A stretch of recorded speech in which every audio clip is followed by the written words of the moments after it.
Hello everyone. So now we start next part of the computer. So today we start types of memory. आज हम लोग computer के अगले part को start करेंगे और बचे हुए से इसको पढ़ेंगे। तो इसमें हम लोग देखेंगे कि टाइप्स ऑफ मेमोरी कंप्यूटर में कितने टाइप्स की मेमोरी होती हैं। तो चलिए शुरू करते हैं। यहाँ पे हम देख सकते हैं, ये है हमारा, यहाँ से हम रीडिंग करेंगे टाइप्स ऑफ मेमोरी और समझेंगे कि कितनी टाइप्स की मेमोरी हैं। सो human being memories many things. Human beings memories many things over a life over a life and recall from memory to make a decision or some action.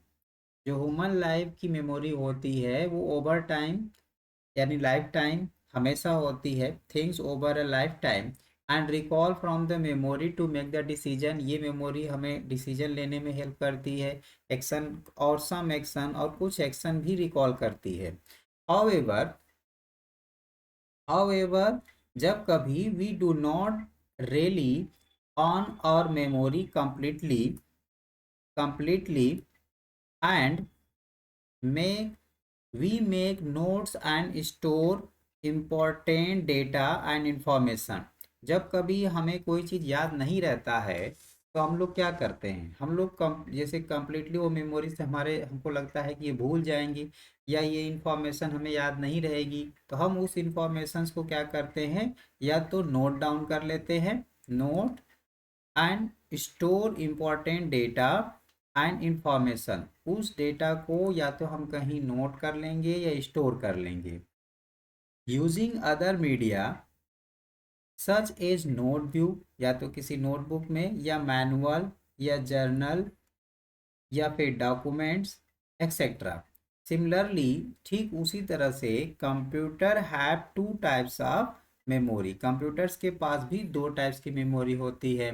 पहली memory कौन सी है, जैसे ये प्राइमरी मेमोरी, और दूसरी हमारी कौन सी होगी, सेकेंडरी मेमोरी। अब हम लोग जानेंगे कि प्राइमरी मेमोरी क्या है। तो स्टार्ट करते हैं प्राइमरी मेमोरी। तो प्राइमरी मेमोरी, ये है हमारी primary memory. Primary memory is an essential component of a computer system. बहुत ही इंपॉर्टेंट चीज़ है, यानी कि ये इसेंशियल कंपोनेंट है कंप्यूटर सिस्टम का, यानी बहुत महत्वपूर्ण है। Program and data are located into the primary memory. जो भी प्रोग्राम है या डेटा है वो कहाँ पे लोकेटेड होगा, वो प्राइमरी मेमोरी में होगा।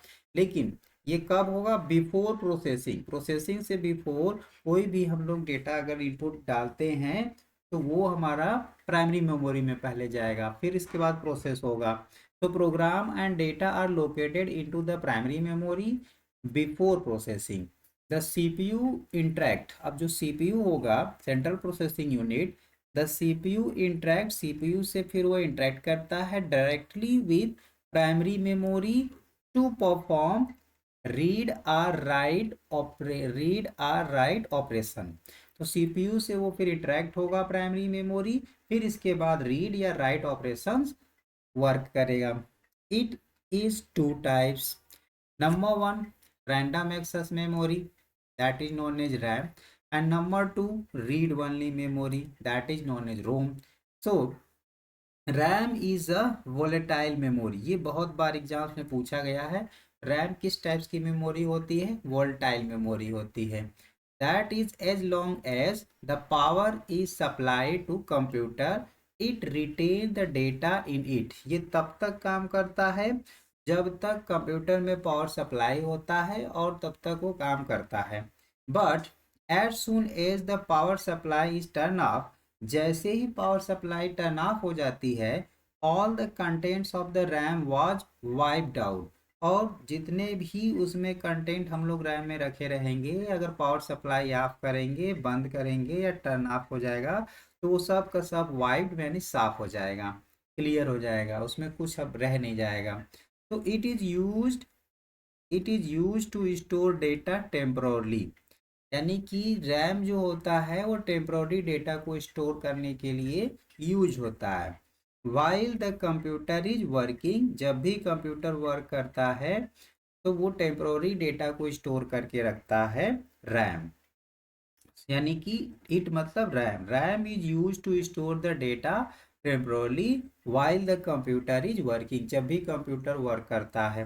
When ever computer is started और a software application is launched, जब कभी कंप्यूटर स्टार्ट होता है यानी स्टार्टेड, और a software application is launched, या फिर उसमें से जो सॉफ्टवेयर एप्लीकेशन होता है वो लॉन्च्ड होगा यानी या स्टार्ट होगा, the required program and data are located into the RAM for processing, जो भी रिक्वायर्ड प्रोग्राम है या डेटा है वो कहाँ लोकेटेड होगा, रैम में। किसके लिए, फॉर प्रोसेसिंग, प्रोसेसिंग के लिए।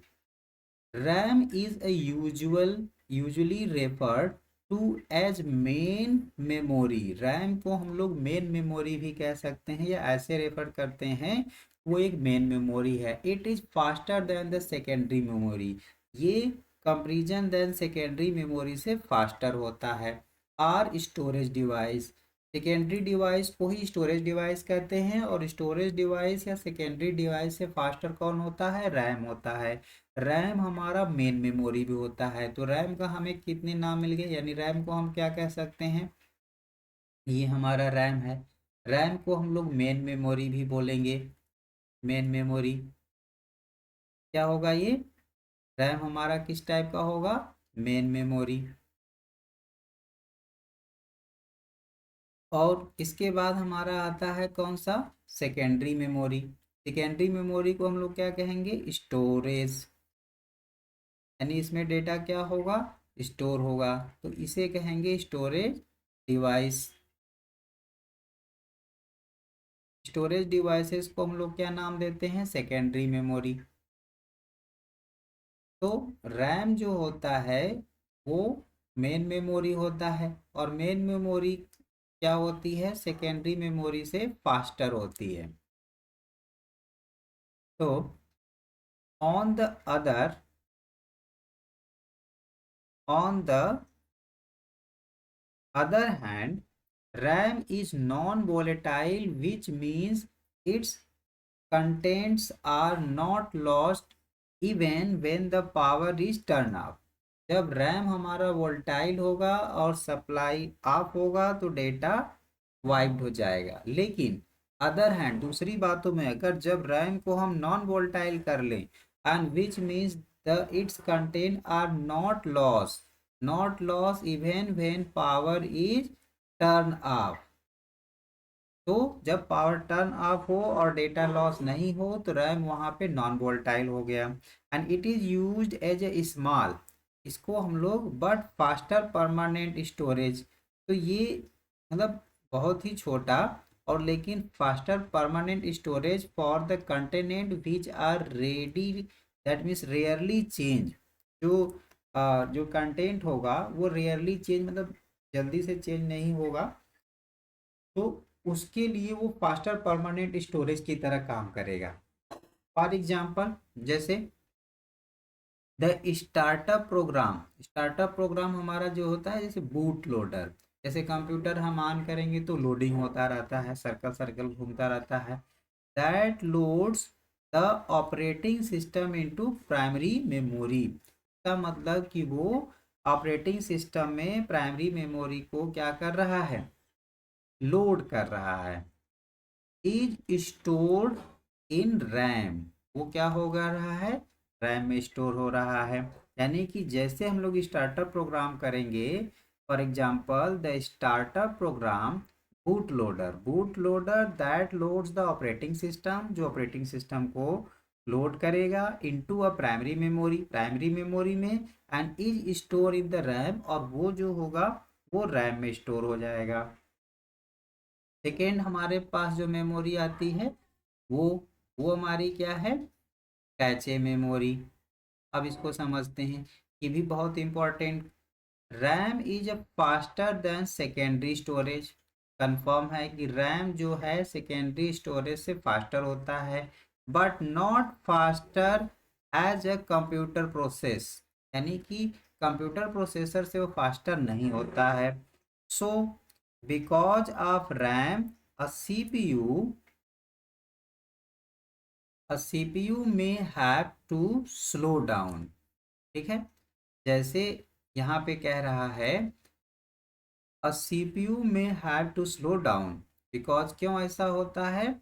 Because of RAM, a CPU may have to slow down to speed up the operations of the CPU।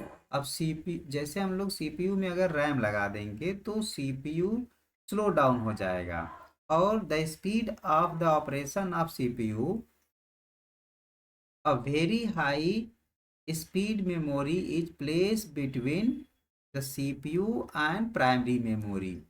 अब CPU और प्राइमरी मेमोरी के बिटवीन में एक हम लोग मेमोरी प्लेस कर देंगे जिसको कैचे मेमोरी कहते हैं। ये कैचे मेमोरी क्या करेगा? Very high speed memory CPU में लाएगा, यानी a very high speed memory is place between the CPU and primary memory, that is known as cache memory. यानी प्राइमरी मेमोरी और CPU के बिटवीन में एक वेरी हाई स्पीड मेमोरी को हम लोग इंस्टॉल कर लेते हैं, जो शॉर्ट टर्म में काम करेगा, वो होता है cache. It storage the copy of the data, ये क्या करेगा? ये स्टोर कर लेगा इसको, the copies of data from frequently accessed primary location, access primary memory location, thus reduce in average time. क्या करेगा ये? एवरेज टाइम को ये रिड्यूसिंग करता है, रिड्यूसिंग मतलब कम करेगा। Average time required to access the data, जो भी हमें डेटा को एक्सेस करने में टाइम लग रहा है फ्रॉम द प्राइमरी मेमोरी, उस टाइम को ये रिड्यूस कर देगा, कम कर देगा। कौन? Cache memory. When the CPU needs some data, जब CPU को कुछ डेटा की नीड होगी, it first examine the cache, तो CPU सबसे पहले वो कैचे मेमोरी से ही एग्जामिन करेगा, डायरेक्ट प्राइमरी मेमोरी के पास नहीं जाएगा, पहले वहीं से चेक कर लेगा एक बार। In case the requirement is made, जब रिक्वायरमेंट मिल जाएगा, it is read from the cache, तो वो कैचे से ही रीड कर लेगा। अदरवाइज वहां से नहीं मिलेगा, the primary memory is access, तब जाके वो प्राइमरी मेमोरी पे एक्सेस करेगा। तो कैचे मेमोरी को हम लोग बोल सकते हैं कि कैचे मेमोरी क्या है? कैचे मेमोरी यानी यहाँ पे हमारी एक प्राइमरी मेमोरी है और यहाँ पे CPU है, तो इसके बिटवीन में एक कैचे मेमोरी लगा दी जाती है। और कैचे मेमोरी यानी C फॉर मैं लिख देता हूँ कैचे मेमोरी, तो CPU सबसे पहले कैचे मेमोरी से ही डेटा फेच करेगा, अगर यहीं पे उसको मिल जाता है तो वो क्या करेगा? प्राइमरी मेमोरी के पास नहीं जाएगा। यहाँ पे प्राइमरी मेमोरी मतलब रैम के पास नहीं जाएगा, और अगर यहाँ से डेटा फिच नहीं होता है तब इसके बाद वो प्राइमरी मेमोरी के पास आएगा। तो otherwise primary memory is accessed. Next हमारे पास आएगा कौन सा? Secondary memory. तो अब तक हम लोगों ने नंबर 1 में पढ़ा प्राइमरी मेमोरी, बी में पढ़ा कैचे मेमोरी, अब सी में हम लोग क्या पढ़ेंगे? Secondary memory. तो सेकेंडरी मेमोरी हमारी क्या होगी? Secondary memory, primary memory has limited storage capacity.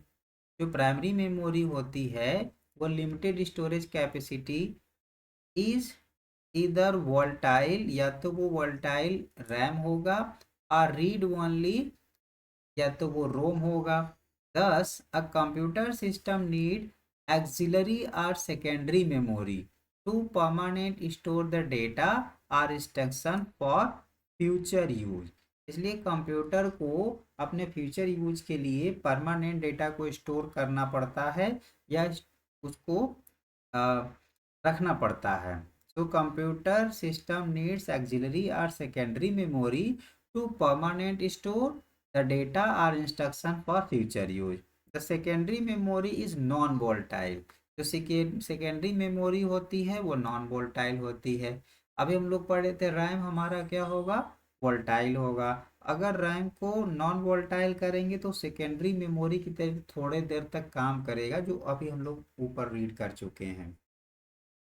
And the secondary memory हमारी नॉन वोल्टाइल होगी, and has large storage capacity, जिसके पास लार्ज स्टोरेज कैपेसिटी होगा, than primary memory.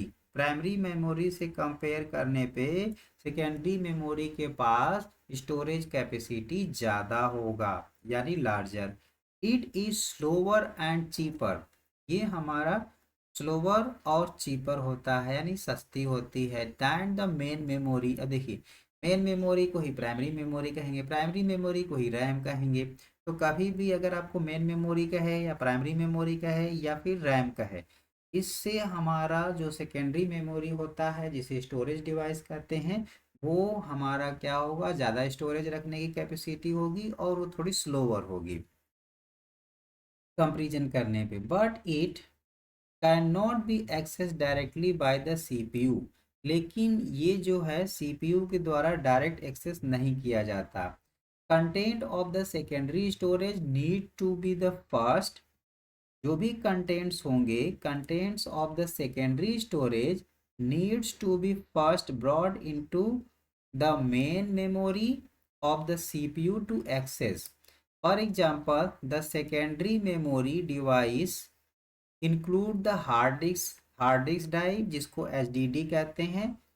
Hard disk drive, इसका ये हमारा फॉर्म है।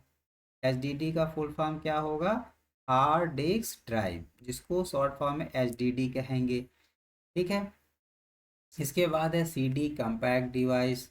अब DVD, ये हमारा डिजिटल वोल्टाइक डिवाइस होता है, यानी वर्चुअल भी इसको बोल सकते हैं, यानी ये वीडियो के लिए है। तो मेमोरी कार्ड के बाद it is also known as. अब देखिए यहाँ पे ये फिगर में सब दिया है।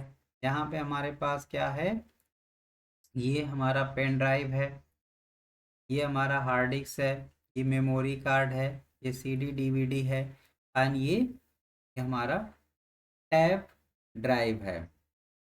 अब इसके बाद हम लोग इसको कह सकते हैं ये सब हमारा क्या है, secondary storage. Now however these days there are secondary storage device like the SSD which support very fast data transfer अब speed as compare to earlier HDD। जब वो HDD यानी हार्ड डिस्क ड्राइव से SSD static secondary storage device को हम compare करते हैं, तो यानी कि ये उससे ज़्यादा फास्टर है। Also data transfer between computer have, ठीक है, computer have become easier and simple due to the availability of small size and portable flash or pen drive। Next point हमारे पास है data transfer between memory and CPU। अब हम समझेंगे कि memory और CPU में डाटा कैसे ट्रांसफ़र हो रहा है। तो data need to be transferred between CPU and primary memory as well as between the primary and secondary memory। ये हमारा है की नीड होती है। Data transfer between different component of the computer using physical wires called बस। जब physical wire से हम लोग डेटा को ट्रांसफ़र करते हैं वन से दूसरे कंपोनेंट में, तो उसको हम लोग बस कहते हैं। ये बहुत इम्पोर्टेंट है, इसको ध्यान रखना है। For example bus is use for data transfer. For example bus is use for data transfer. Data transfer यानी किसके, between the USB port and hard disk or between the hard disk and main memory. Bus is 3 types. Bus जो होती है वो 3 types की होती है। Number 1 हमारे पास क्या है, data bus to transfer data between different components. Number 2 हमारा क्या है, एड्रेस बस। ठीक है, एड्रेस बस, डेटा बस और address bus to transfer address between CPU and main memory। The address of the memory location that the CPU wants to read or write is specified in the address bus। वो address bus से ही specified होता है। Now इसके बाद हमारे पास जो third type होता है वो होता है कंट्रोल बस। अब कंट्रोल बस क्या होगा, ये थर्ड टाइप का है। To communicate control signal between different component of computer, all these three buses collectively make the system bus। ये सभी को जब मिला के एक साथ हम लोग काम करेंगे तो या कलेक्टिवली तो उनको हम लोग कहेंगे system bus. As shown in the figure 1.8, यहाँ हम लोग देख सकते हैं ये है फिगर हमारा 1.8। तो यहाँ पे देखिए ये हमारा है ऊपर control bus, address bus and data bus. ये सब मिलकर हमारा क्या बन जाएगा, सिस्टम बस। इसको हम लोग क्या कहेंगे, सिस्टम बस कहेंगे। ये हमारा हो गया सिस्टम बस। अब CPU, memory and input output.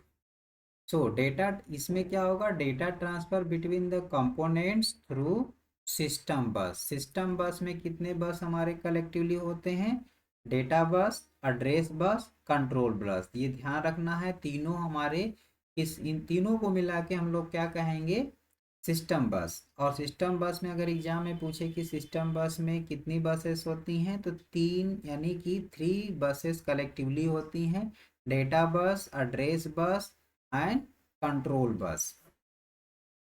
अब as the CPU interact with directly as the CPU interact with directly with main memory and data enter from input device, are the data to be accessed from the hard disk needs to be placed in the main memory for further processing के लिए। देखिए फिर से ध्यान से समझिए, as the CPU interact, जैसे CPU interact करता है directly with main memory, any data inter from the input device, कोई भी इनपुट डिवाइस से डेटा अगर वो हम लोग इंटर करेंगे, are the data to be access from the hard disk, या डेटा हम लोग हार्ड डिस्क से एक्सेस करना चाहते हैं, needs to be placed in the main memory, तब उसको मेन मेमोरी में प्लेस करने के लिए नीड होगी for the further processing. CPU को उसको फर्दर प्रोसेसिंग करने के लिए पहले वो डेटा को क्या करेगा, मेन मेमोरी में लेकर आएगा, इसके बाद प्रोसेस करेगा। The data is transfer, now the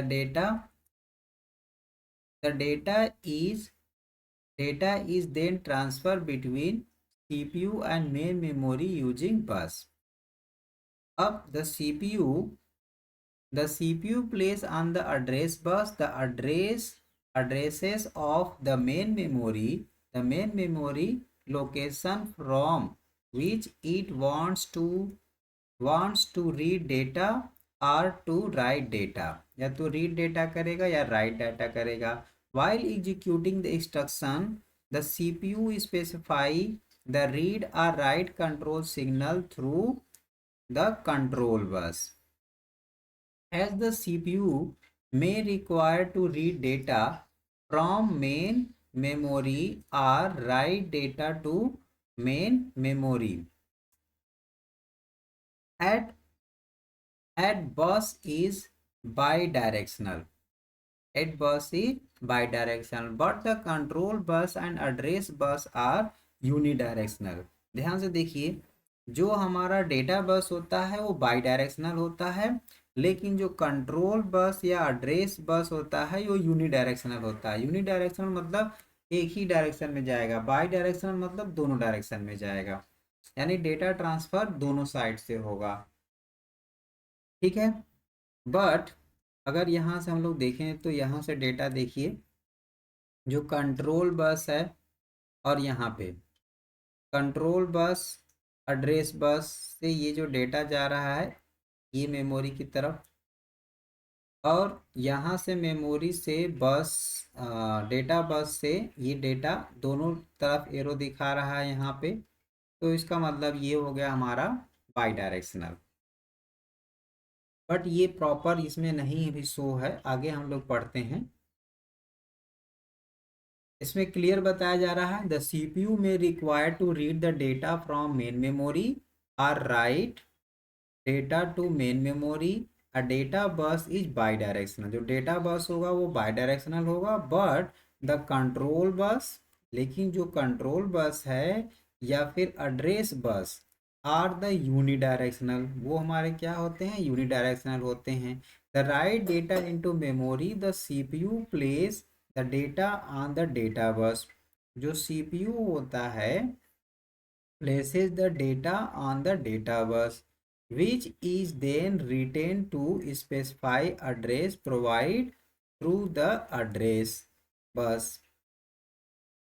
अब इससे क्या हो रहा है कि जो हमारा राइट डेटा इनटू मेमोरी है, जो सीपीयू प्लेस हो रहा है the data on the data bus, which is then written to the specific address, जो स्पेसिफाई एड्रेस दिया गया है उसको प्रोवाइड करेगा, और वहाँ से थ्रू द एड्रेस बस के थ्रू वो वहाँ पे डेटा को ट्रांसफ़र कर सकता है, या उस डेटा के वो एड्रेस पे डेटा को आसानी से पहुँचा सकता है, या वहाँ से उसको फेच करके रीड कर सकता है।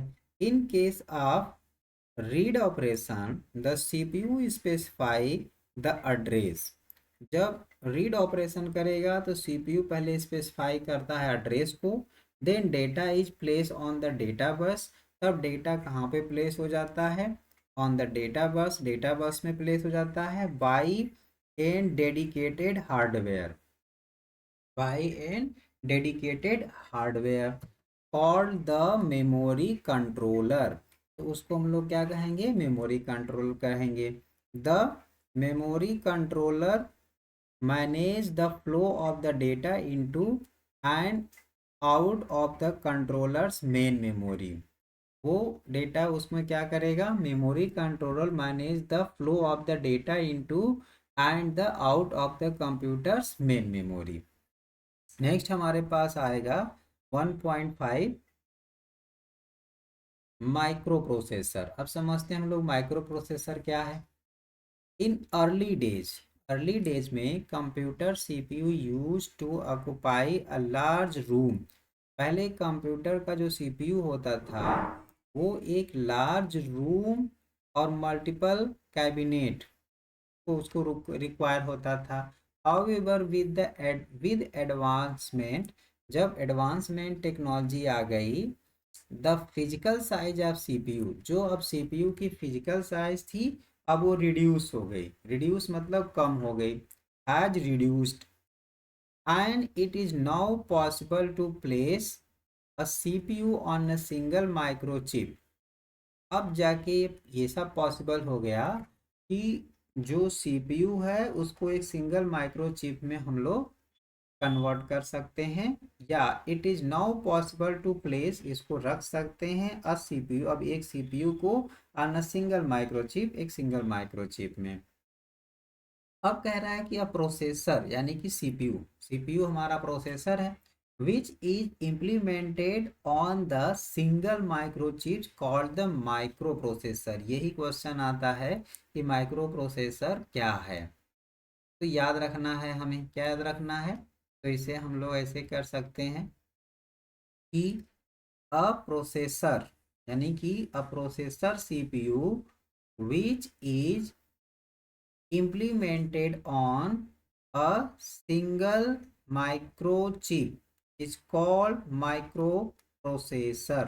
तो क्या कहेंगे, माइक्रो प्रोसेसर कहेंगे। तो क्वेश्चन पूछेगा what is micro processor, a processor CPU which is implemented on a single microchip, जब हमारा प्रोसेसर यानी सीपीयू को ऐसा इम्प्लीमेंट कर दिया जाए जो एक सिंगल माइक्रोचिप में कन्वर्ट हो जाए या इम्प्लीमेंट हो जाए, तो that is known as micro processor.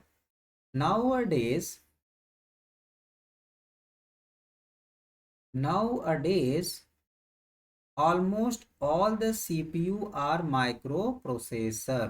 अब इस समय पे जितने भी सीपीयू हैं, ऑलमोस्ट ऑल सीपीयू, उन सबको हम माइक्रो प्रोसेसर कह सकते हैं।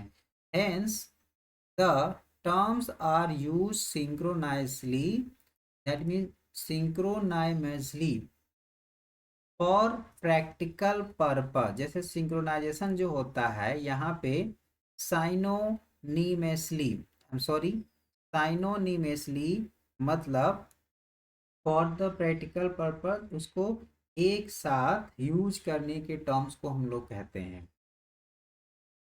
Micro processor is a small size electronic component.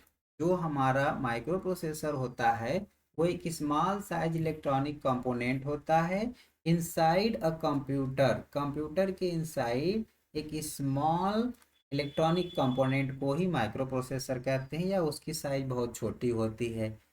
अब ये करता क्या है, that carry out the various task, जो डिफरेंट डिफरेंट या वेरियस टास्क को कैरी आउट करता है, लेकर जाता है कहाँ पे, involve in the data processing, उसमें डेटा प्रोसेसिंग भी इन्वॉल्व होगा, एज वेल एज अब उसमें arithmetic operation and logical operation, दोनों ऑपरेशन उसमें वर्क करेंगे। These days a micro processor is build over N integrated circuit. अब इस टाइम पे माइक्रो प्रोसेसर को ऐसा बना दिया गया है कि अब वो इंटीग्रेटेड सर्किट में हो गया है, कंप्रीजिंग millions of the small component like register, transistor and diode, ये सब अब इसमें चेंज हो गया। ये सब हमारे यानी कि रजिस्टर, ट्रांजिस्टर, डायोड, ये सब millions of the small component मिलकर इंटीग्रेट हो गए हैं। तो बोल सकते हैं micro processor is build over N integrated circuit. अब इंटीग्रेटेड सर्किट, इंटीग्रेट मतलब क्या होता है, छोटी छोटी सर्किटों को मिला लेना या उससे कम, उसको एक साथ जोड़ देना। तो a micro processor is build over and the an integrated circuit comprising millions of the small component, उसमें millions of the small component होंगे like register, transistor and diode. Now microprocessor microprocessor have evolved over time in terms of their increased processing capability। अब इसको ये क्या, इसका evolution होता गया। Micro processor है, इवॉल्व मतलब देयर इवोल्यूशन, टाइम पे टाइम बढ़ता गया और इसकी कैपेसिटी भी बढ़ती गई। और अकॉर्डिंग टू फिर इसके क्या हुआ, processing capability decreasing physical size, उसकी फिजिकल साइज डिक्रीज मतलब छोटी होती गई और उसकी कैपेसिटी बढ़ती गई। एंड रिड्यूस द कॉस्ट, और उसकी कॉस्ट जो थी वो भी कम होती गई। Currently available microprocessor are capable of processing millions of instruction per milli second. इस समय माइक्रो प्रोसेसर इतना एबल हो गया है कि मिलियंस ऑफ इंस्ट्रक्शन एक सेकेंड में कर सकता है। अब इसको हम लोग बोल सकते हैं, टेबल 1.2 में देख सकते हैं, जैसे list different types of the micro processor along with their generation and time period and underlying technology since their intercept interception in early 1970। अब हम लोग देख सकते हैं कि अब टेबल जो हमारा 1.2 है उसमें generation of micro processor period by period कैसे वो बढ़ता गया, चलिए इसको समझते हैं। तो ये है हमारा फर्स्ट जनरेशन में, फर्स्ट जनरेशन एरा हमारा क्या है, फर्स्ट जनरेशन एरा है 1971 टू 73, जिसमें चिप का टाइप था LSI और वर्ड साइज 4 से 8 बिट ही थी बस, और मैक्सिमम मेमोरी साइज जिसको 1 KB होती थी, और क्लॉक स्पीड उसकी कितनी थी 108 टू 200 kHz। इसका कोर कैसा था, तो सिंगल कोर होता था। एग्जाम्पल के लिए इंटेल 8080, यानी ये इंटेल 8080 सिंगल कोर की माइक्रो प्रोसेसर थी। सेकेंड माइक्रो प्रोसेसर हमारा कब आया, 1974 टू 78, जिसको हम लोग, इसमें चिप टाइप कैसी थी, LSI थी, और इसमें वर्ड कितने थे, 8 बिट थे, और 1 MB की इसकी अब मैक्सिमम साइज हो गई। अब अप टू ये 2 MHz का क्लॉक स्पीड हो गया। अभी भी इसका कोर सिंगल था, और ये जैसे मोटरोला 6800 या इंटेल 8085। तो इंटेल 8085 अब इसके दो एग्जाम्पल आ गए माइक्रो प्रोसेसर का, यानी इंटेल का माइक्रो प्रोसेसर अभी भी है और मोटरोला भी उस टाइम पे 6000 यानी 6800 का अपना एक माइक्रो प्रोसेसर निकाला था, वो भी सिंगल कोर का था। फिर थर्ड जनरेशन जब स्टार्ट हुआ वो हुआ 1979 टू 80 में। अब यहाँ पे आ गया VLSI जो 16 बीट पे, अब 16 बीट वर्ड था। अब इसमें मैक्सिमम साइज 16 MB हो गया, 1 MB से सीधे 16 MB पे। अब क्या हो गया, ये 4 मेगा हर्टज से 6 मेगा हर्टज इसकी क्लॉक स्पीड हो गई। ये भी सिंगल कोर था और ये निकाला था कौन, इंटेल 8086। फोर्थ जनरेशन्स में अब 1981 टू 95 फोर्थ जनरेशन था। इसमें भी हमारा चिप टाइप कैसा था, VLSI, ये फोर्थ जनरेशन का था। और 32 बीट पे ये एक्शन, यानी इसका वर्ड साइज 32 बीट था। फिर इसके बाद इसमें क्या हो गया, मैक्सिमम मेमोरी साइज 4 GB हो गई। अप टू 133 मेगा हर्टज इसका क्लॉक टाइम हो गया। और सिंगल कोर का ये भी था। इसमें जो प्रोसेसर थे वो इंटेल 80386 और मोटरोला का 68030। इसके बाद फिफ्थ जनरेशन में हमारे पास आता है 1995 से टिल डेट तक, ये हमारा फिफ्थ जनरेशन चल रहा है।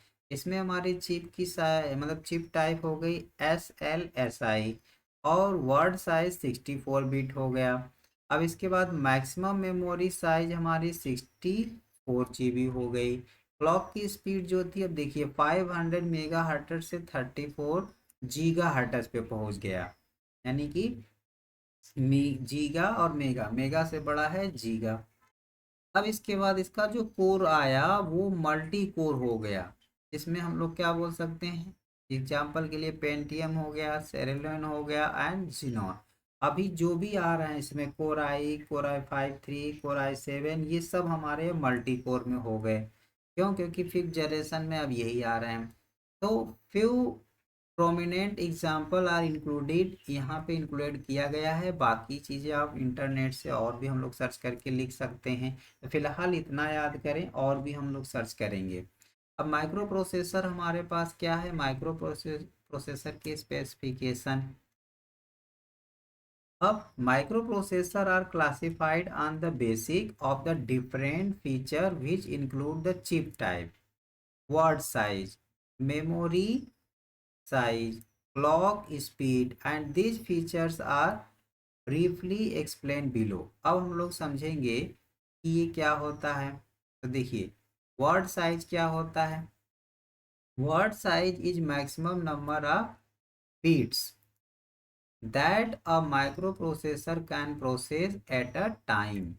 वर्ड साइज हमारा क्या होता है, मैक्सिमम नंबर ऑफ बिट्स होते हैं जो एक टाइम पे, यानी at a time microprocessor उसको प्रोसेस कर सकता है। Earlier word, a word has 8 bit. Earlier यानी इससे पहले जो वर्ड था वो 8 बिट था। And as it maximum limit that a time, उस समय वे उसकी मैक्सिमम लिमिट थी। Now at present minimum word size is 16 bit. इस समय पे मिनिमम वर्ड की साइज 16 बिट है and maximum word size is 64 bit. अब समझते हैं मेमोरी साइज। मेमोरी साइज क्या है, सो डिपेंड ऑन, अब इसको थोड़ा हम दूसरे कलर से कर लेते हैं। Depend on the word size, the size of RAM varies initially. Depending upon the word size the size of RAM varies, वो वेरी करता है। Initially RAM was very small, जो रैम है वो बहुत ही स्मॉल है, जो 4 MB का है। ड्यू टू 4 और 8 बिट वर्ड साइज, इसलिए इसकी साइज 4 या 8 बिट होगी। अब as word size increase to 64 bit it has become feasible to use RAM of the size up to 16 exabyte, जिसको हम लोग EB बोलते हैं।